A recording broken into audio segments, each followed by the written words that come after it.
Welcome back. It is now time for Martin Edlund, CEO of Minesto, to present his company. Welcome, Martin. Thank you very much.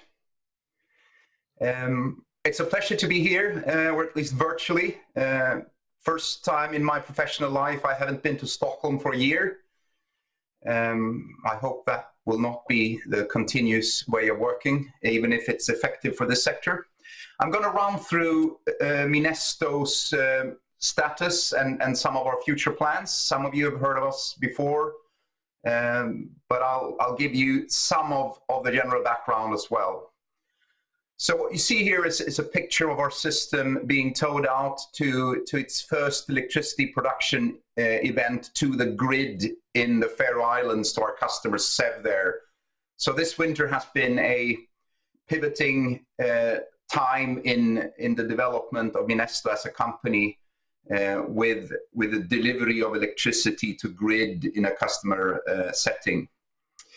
The company has a history, a classic startup history of proving the technology, several rounds of venture capital funding, with two solid owners with us since almost the beginning, Midrock in Stockholm and BGA in the south of Sweden. We are today the highest value marine energy company in the world, listed on Nasdaq First North, market cap around 300 million euros. We are also today the new renewable energy technology with the heaviest backing from the EU and the public sphere. With the money invested, it's around 35–40% from that sphere. So whether you like it or not, I guess you're all already investors in Minesto via your taxes in that sense.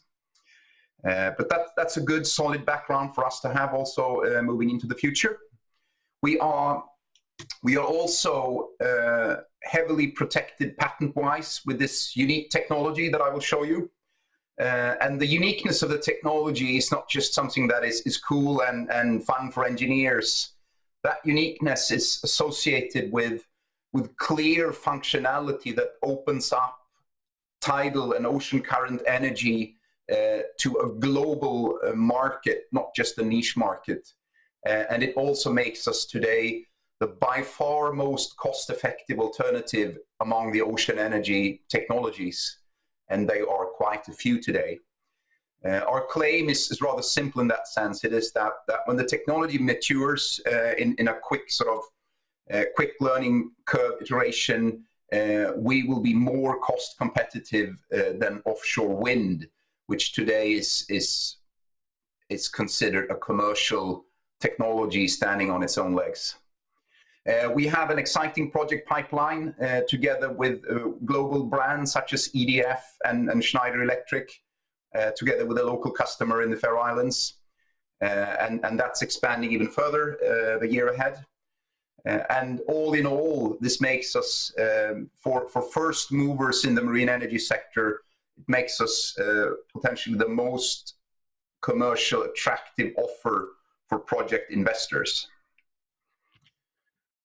We fly a kite in the ocean current. So this is far from what is more known, the wave energy. We use an energy source, a natural resource that is much more accessible than what waves constitute.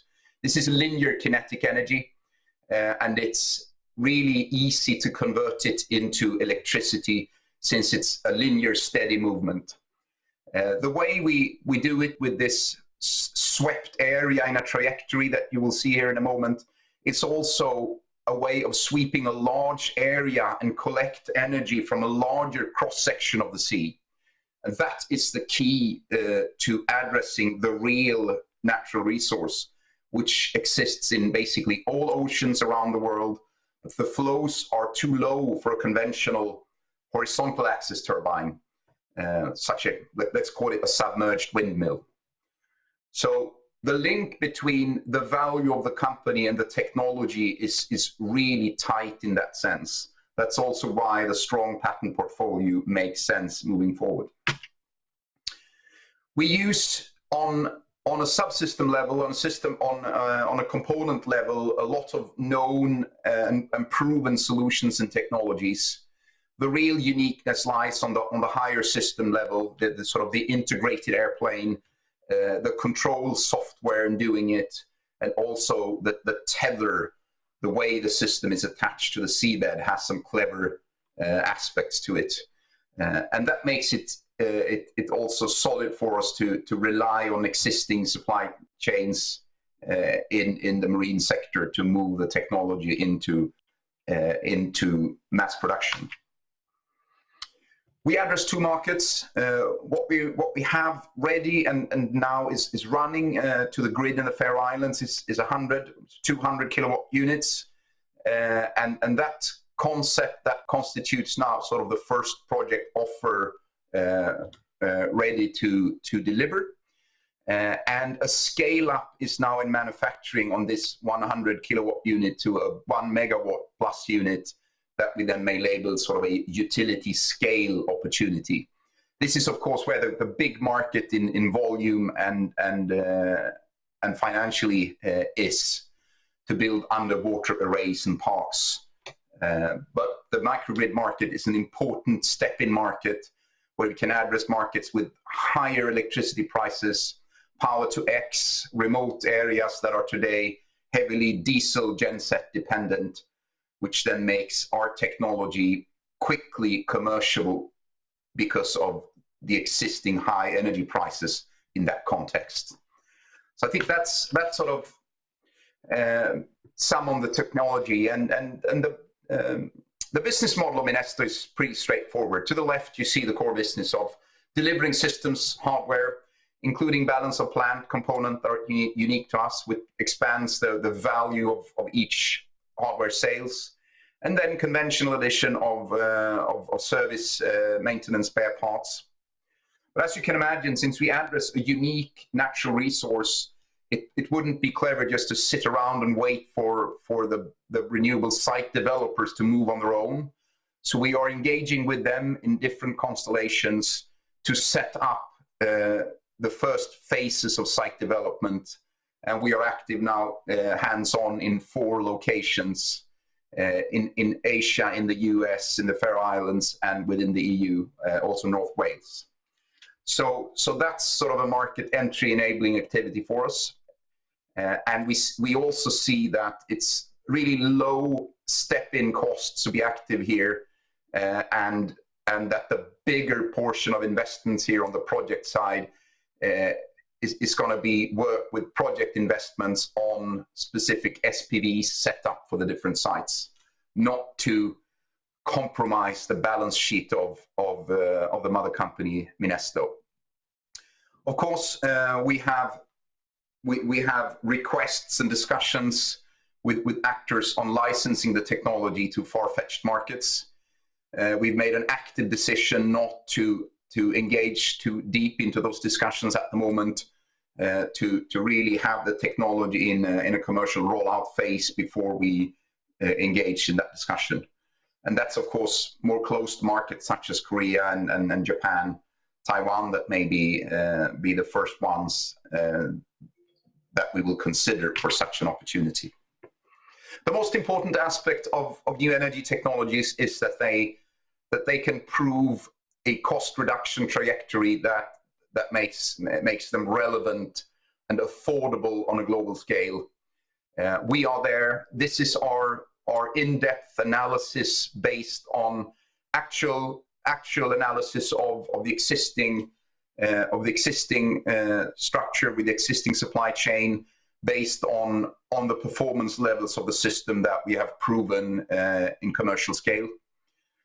It's a conventional modest learning curve applied, and as you can see, the step-in projects, the 10 to 100 first megawatts here, will enter market and project financing, the project financing context, at a significantly lower LCOE level than any other new renewable technology. So if you look back at solar and wind, they entered the market at significantly higher, even the double price levels of what we see here.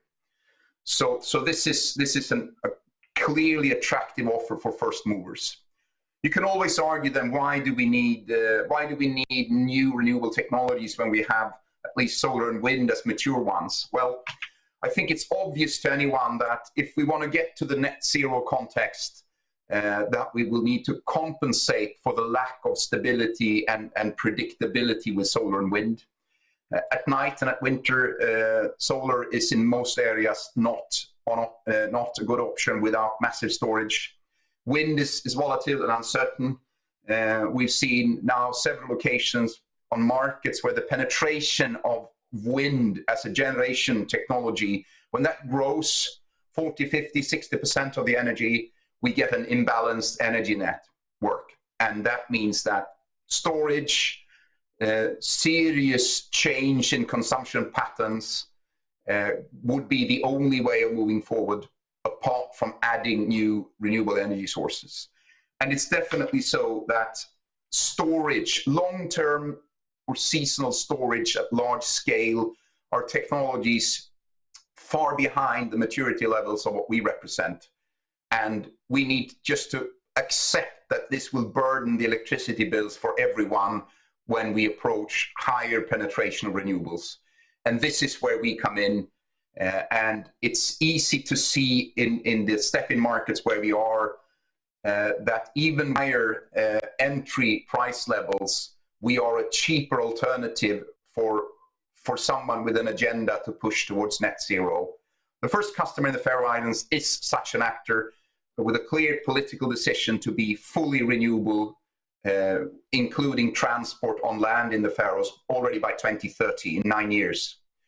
And they do the maths their own and see that the price levels we can offer is cheaper than a massive build out of storage and build out of an overcapacity of wind, where you may talk in that context about an overcapacity of perhaps 50%. And that should then, of course, be added to the cost of energy when seeing the real numbers in that sense. So I think we have a really strong case in this. It's 500 million Swedish kronor in sales just for this niche market, or geographic niche market with the Faroe Islands. So with the project pipeline at large, I think we have enough to deal with for the years ahead to get the commercial wheels really turning for Minesto.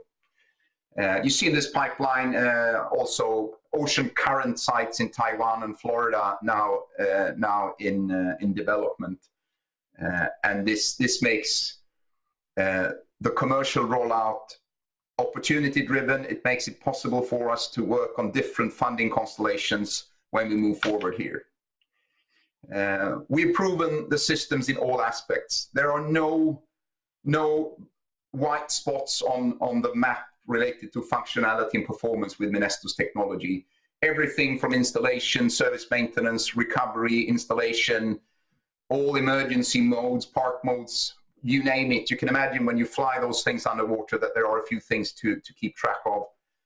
We've proven all aspects of this at commercial scale this winter and spring.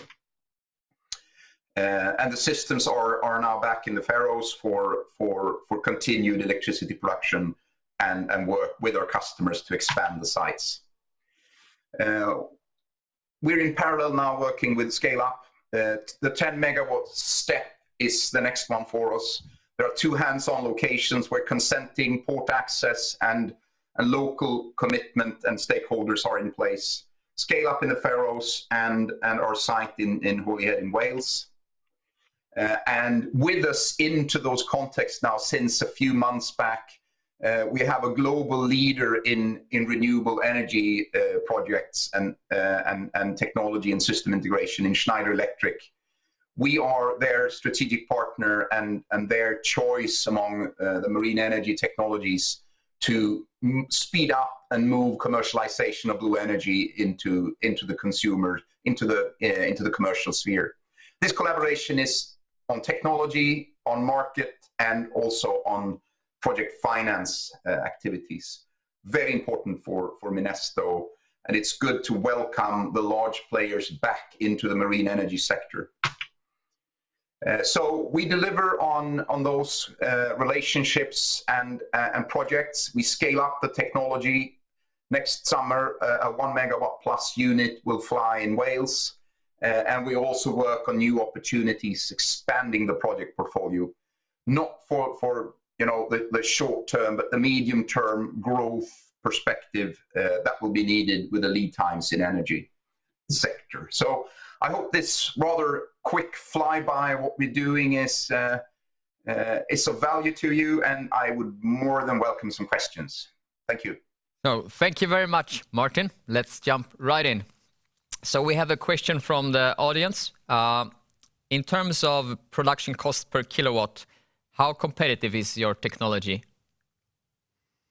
The technology is, as I said, will within a few megawatts of installation, a few projects, be lower than offshore wind can offer today. They are also on a learning curve trajectory, but not as steep as ours. And that's generic with the use of material, with cost-effective service maintenance, and the actual energy conversion efficiency. So I think we're in a really good position to be the actor that moves blue energy into the commercial sphere. I see. And another question here: how many Drakes can you mass produce today? The manufacturing capacity at the existing commissioned assembly hall is around tens of units per quarter, and the supply chain is in place. So we are really satisfied with the ones we work with today, and several of them are global players with the capacity to deliver at that scale with no problem whatsoever. Good. And when can we expect to hear more in regards of the DNV-GE verification of power production? We have short term, we've said that we're only sharing the verified production data with our partners under NDA. So I'd say that's the status right now. We've not made any public statements on when we will publish that. And I think since the interest from the market is so high, obviously on that aspect, I think I will be a little bit careful with commenting that one. But it's not sort of it's not going to happen, tomorrow. But it's definitely something we will do this year, I can say at least. Yeah. How do you ensure that there is no collisions with commercial or recreational sea traffic? Well, this is fully submerged, and the sites that we work with now, we have a clearance depth. So the vessel traffic then will be defined for a certain draft.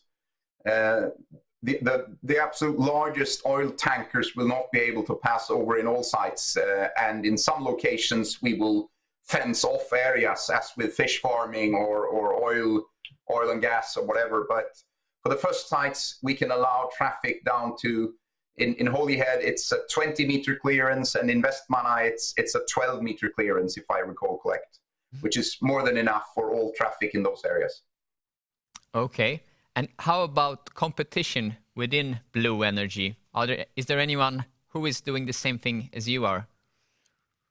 No one is doing the same thing with the same principle, because we have a fundamental patent to protect this principle from extracting energy with this kite flying principle in water.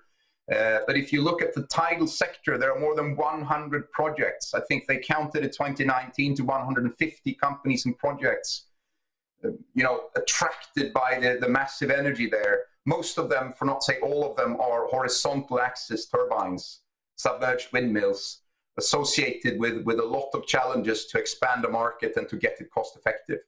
20 times heavier, limited to really, really high flows to get their financial numbers together, and still on a higher level than where we are.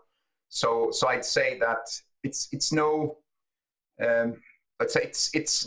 a matter of being too cocky or brave to say that we are by far the game changer in this industry.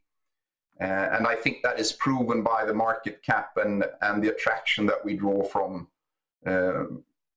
from global players in our sort of recent progress. Okay, Martin, thank you very much. I think that's a perfect note to end it on. So once again, thank you for presenting, and good luck on the good things you're doing. Thank you very much. It's a pleasure to be with you. Hope to see you in Stockholm live next time.